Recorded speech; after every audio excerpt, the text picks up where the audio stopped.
kamar in muka saki fim asidi yanzu a Kano ma da ka sake shi zaka je ka tarar da shi wani ya je ya sai fim kwaya daya in ya kwafa ya zo ya bude guri ya sa kyausi ya sa komai ko yana wani abu shi da downloading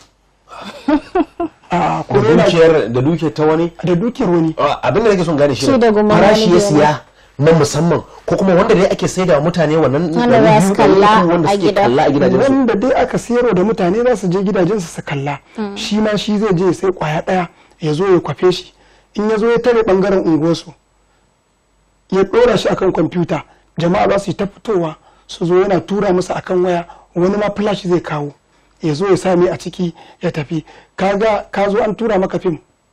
guda 5 saboda Allah amdas haka ba za ka je kasuwa ka sayi a ina za ka je kasuwa an tura maka shi guda 5 fa a naira 100 ko naira 50 bagas to yaushe za ka je kasuwa ka sayi wancan gaskiya ne sai ka ga maimakon ina sai da kofin